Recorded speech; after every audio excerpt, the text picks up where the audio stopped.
that's very nice.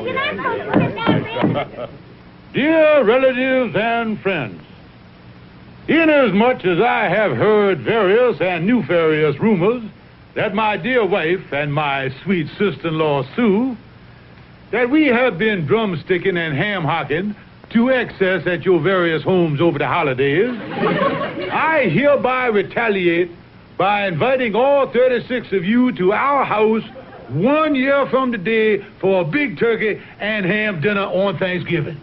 He's a jolly good fellow, for he's a jolly good fellow, for he's a jolly good fellow, which nobody can deny. Montgomery, why in the world did you issue an invitation like that? Look, a year from now, they will have forgotten the whole invitation. We haven't got the money to feed 36 relatives. Why, you big blabbermouth, you never should have had that second glass of clam juice. Which nobody can deny.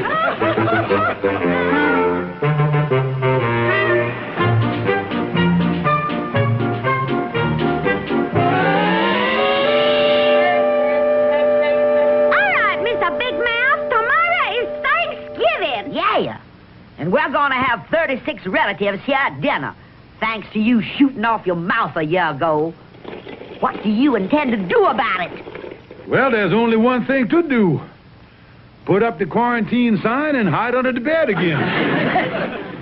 I know they're going to be hungry, but I don't think even they will wade through the bubonic plague to get to the giblets.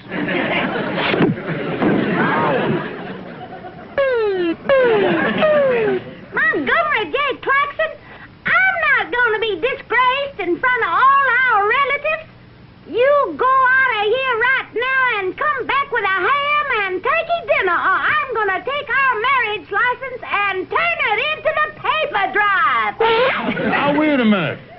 I don't have the money to buy food for these 36 relatives. Then you better find it. 'Cause on Thanksgiving Day, this house is going to be filled with warmth and love and southern hospitality if I have to break every bone in your body to get it.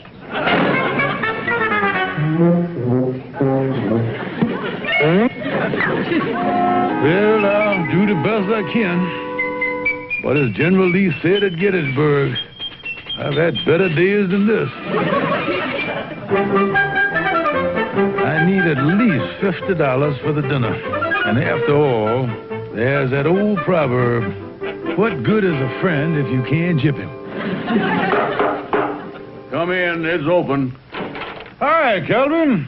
What are you doing up here anyway, Colonel? 'Cause I'm worried about you spending this gala Thanksgiving holiday season alone. You know, it made me sad. It did, huh? Oh, yeah, Calvin. Me and Maggie Bell and Sister Sue was talking about you only this morning. About you spending the holiday up here, all alone in your room. Well, come to think of it, it does get lonely now and then. Sometimes I regret setting those rat traps. But what are you driving at, Colonel? What am I driving at, Calvin? I'm inviting you up to my place for Thanksgiving dinner with all the gracious Claxon clan. Well, now, wait a minute, Colonel. But how much is the price? Well, what we call a season ticket, son, comes to about $50.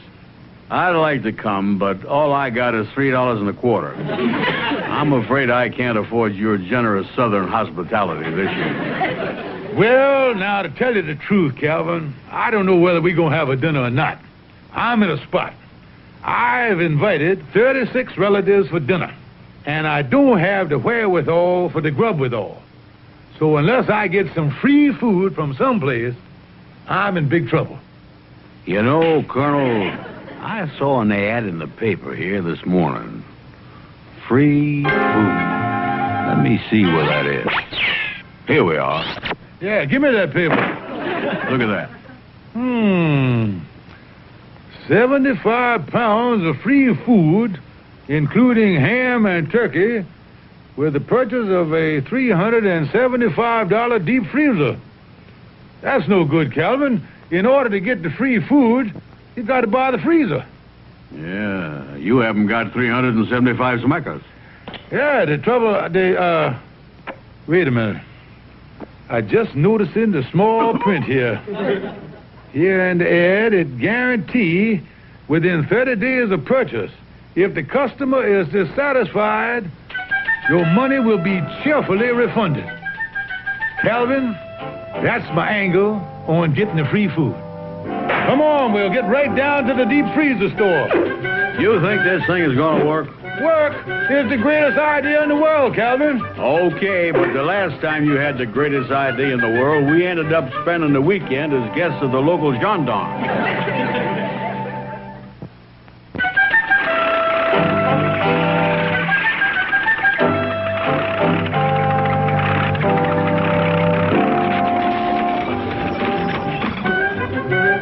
Well, here's the store, Calvin. Yeah.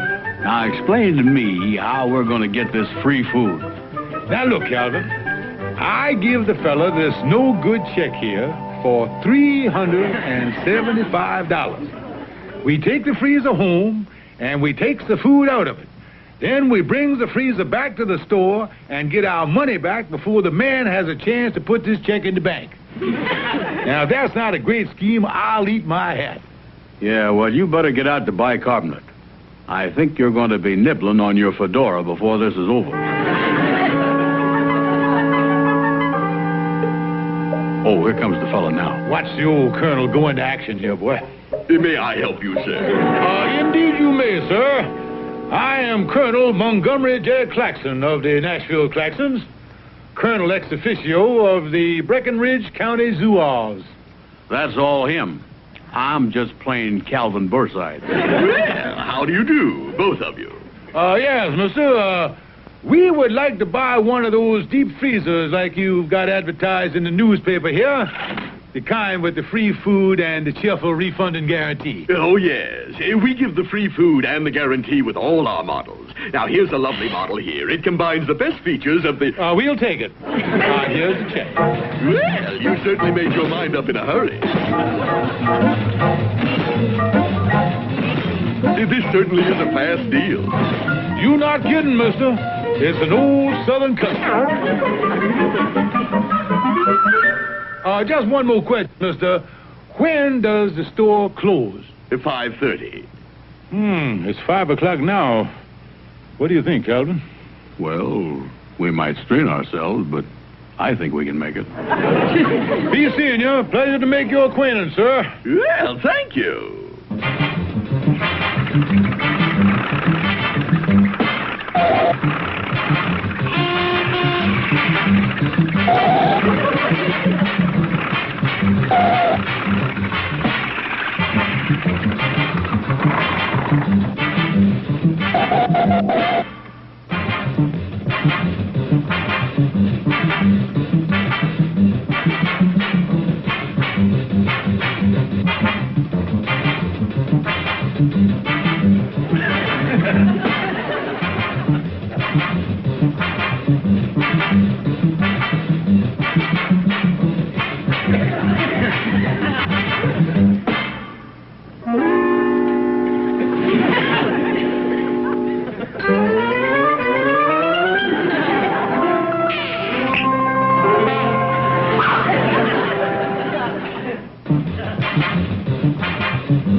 Turkey in the straw, ha, ha, ha. Turkey on the table, rah, rah, rah. Watch the door there, Calvin. Watch it now. Yeah, easy does it. Well, we made it. It's only 5:20. Uh-oh. Here comes the fellow that sold it to us. You know something? He doesn't look so happy about the whole thing, neither. Why, Colonel Claxon, what's this? You're bringing the freezer back? Yes, sir. We are dissatisfied with it. You're dissatisfied with it? Just a minute. You picked up the freezer at 5 o'clock, and you're bringing it back now at 5:20? Yeah, we'd have been here sooner, only we got caught in traffic. Look, mister, we want our money back. We are dissatisfied with the freezer. Just a minute. Let me see. You didn't bring the food back. We weren't dissatisfied with that. No, that makes us very happy. Look, mister, we're dissatisfied with the freezer. Now, will you please stop shouting at us and kindly refund our money? I am not giving you your money till you bring back the food. Mister, show us where it says in the paper that we got to cheerfully refund the food. Look, I want that free food back that was in the freezer. Well, why must we bring back the free food if the free food is free with the food freezer? Because the free food is only free with the food freezer if you pay the full fee for the food freezer. Yeah, but if you give the free food with the food freezer... Oh, stop it! Please, look, I want my food back. Now, wait a minute here, sir. It's not your food. It's our food. You gave us free food. It was an inducement for us to buy the freezer. That's the way you run your business. Oh, see here, this is ridiculous. You've got to give me that free food. My dear sir, we are not in business to give away free food. No, the Colonel's right. That's your racket. Yeah, if you want any free food, go out and buy your own freezer. No, I don't want any free food. And we don't want to give you any, so what are you arguing about? Look here, I've got to have that food back. You want to take our free food away? That's right. All right. Well, now let's analyze what you're doing here. You want to take something away from us that is free. Free like the air we breathe. Like the liberties we enjoy.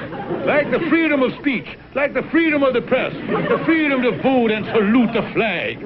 Mister, no one can take away these rights from us. What kind of an un-American joint are you running? Well, now that you put it that way, what am I talking about? It's my own food. Look, I want that frozen food and that ham and turkey back here by tomorrow morning, or I'm turning this whole thing over to the police.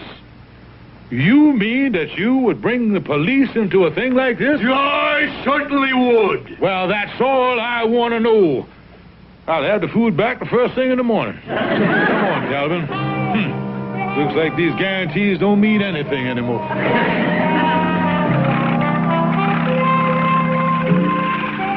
What you gonna do now, Colonel? Only one thing I can do, Calvin. I'll wait till Maggie Bell and the sister get to sleep tonight, and then I'll take the food out of the icebox.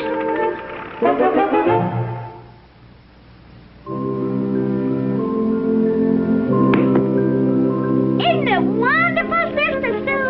We're going to have a wonderful Thanksgiving dinner when all the relatives come tomorrow. That big ham and that beautiful turkey. Yeah, we must be careful that between now and in the morning some sneak thief don't come up here and clean out the icebox. Well, if they're going to make off with our ham and turkey, they're going to have to climb another 2 flights of stairs. Well, of course, if the people, what was that? Montgomery, our icebox wasn't big enough to hold all that food, so Mrs. Conway on the top floor volunteered to keep the frozen food and the ham and the turkey upstairs in her icebox. Yay. And I don't think any sneak thief's gonna bother it up there, 'cause Mrs. Conway's husband is a police sergeant. Excuse me, I think I'll go out in the kitchen and sharpen up the carving knife. Why do you want to do that? The dinner isn't till tomorrow. I know. But first thing in the morning, I may have an appointment to cut my throat. Oh,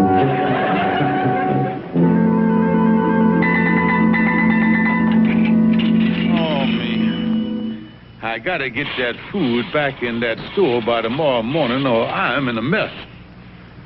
I'll never get it out of Mrs. Conway's apartment. And her husband is a policeman. Hello, Oliver Wendell Clark speaking. Hello, Oliver. Am I disturbing you? No, you're not disturbing me. I was just watching television. Do you know they actually have people on there talking like animals? It is completely unbelievable. I'm sure it is, but I'm in a mess, Oliver. I gypped a fella out of a ham and turkey and a whole lot of frozen food. Now, he says if I don't bring it back, he's going to make trouble for me. Well, only one thing to do. Take it back. I can't. Maggie Bell stored the food in Police Sergeant Conway's icebox. Police sergeant, eh? Colonel, you'd better not tamper with that refrigerator in person. What you need is some puffy poltroon to purloin the poultry. What do you mean? A real jerky to swipe the turkey. Yeah, Calvin's in this mess up to his neck. And I might as well push his head under the quicksand. Thanks a lot, Oliver. You're welcome, my friend. And the next act on our big shoe tonight is an act I just brought over from Europe. Let's really hurt for 'em, big folks. Fifi the poodle and our performing people. How does he get away with that stuff?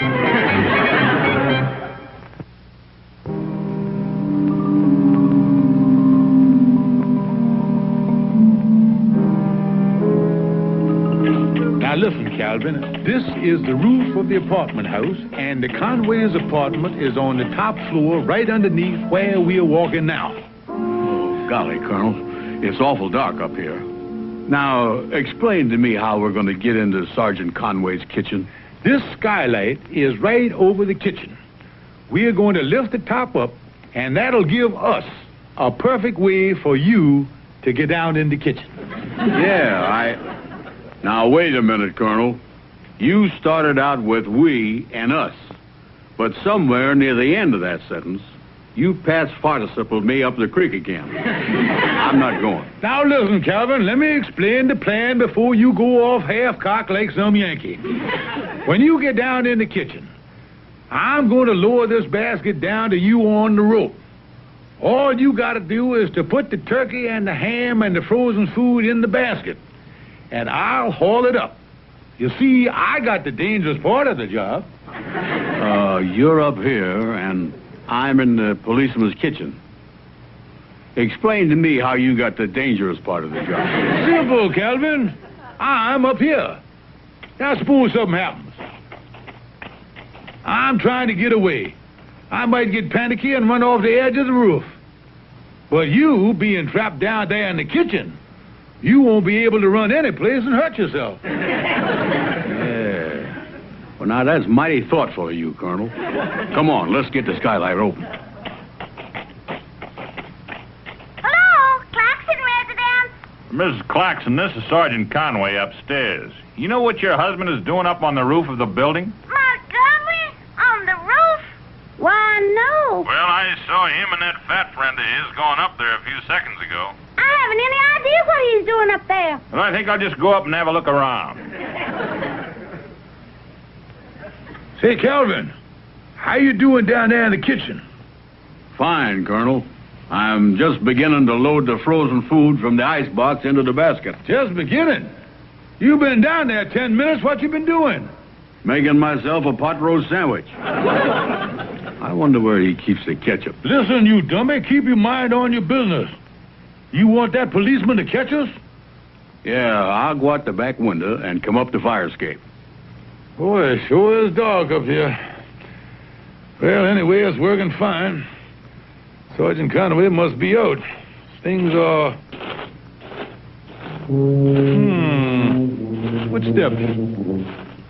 Sound like somebody walking on the roof here. Oh, it's Calvin coming up to help me with the rope. Sounds like he stopped walking. How you doing up there, Colonel? Fine. Give me a hand with the rope and, that's funny. Calvin's feet are walking up here on the roof, but his voice is still in the kitchen. He must have left in an awful hurry. Yeah, that's what he did. That doesn't sound like Calvin walking. Those are the flattest footsteps I ever heard. But there's got to be Calvin up here on the roof. Who else? Colonel, I say, how are you doing up there? Calvin, where are you? I'm here. I know you're here, but are you here, or here, there? Colonel, I'm down here in the kitchen. Are you up there on the roof? Yeah, but son, what I wouldn't give to be home in bed right now. Sergeant Conway. Fancy running into you up here on the roof. Sunbathing, perchance? Claxon, what are you up to here on the roof? Me, nothing. I just, I went to, Claxon, I need an explanation. Well, I need one as bad as you do. You sure you're not up to something? All away, Colonel, before that flat-foot Conway finds out what we're up to. Hey, wait a minute. There's someone down in my kitchen. Yeah, must be a sneak thief. My advice to you is to shoot first and ask questions later. Now, I'll get out of the line of fire before you start blazing away. I'll see you later. Claxon, I think we'd better go down to my apartment and talk things over. Yes, sir. Yes, sir. That's a good idea. Yes, sir. And the first thing I'm going to do when we get down there is call your wife. Call my wife? Tell me something, Sergeant. If I made a break for it, would you shoot me? Of course not. I thought I had a loophole there for a minute. I was going to run.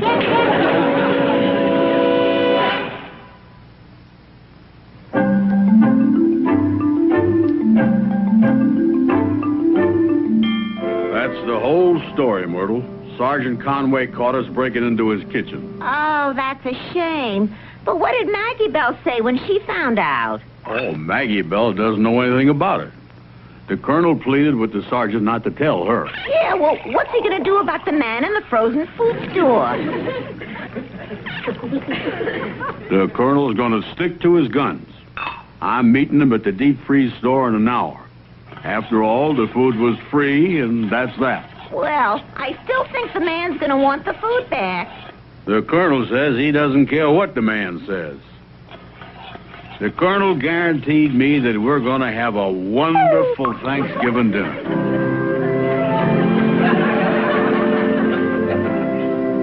Have another slice of ham. Didn't I tell you, Calvin, we'd have a lovely dinner on Thanksgiving? I like the dinner all right, but the judge says we're going to have to spend 5 more days in this iron deep freeze.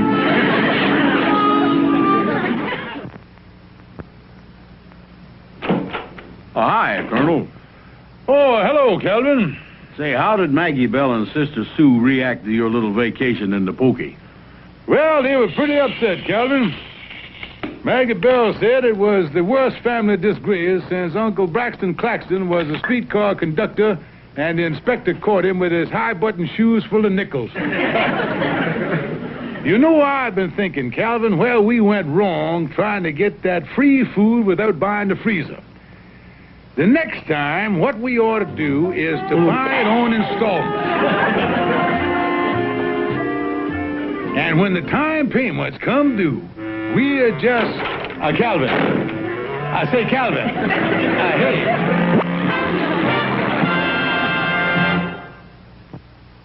Calvin and the Colonel was brought to you by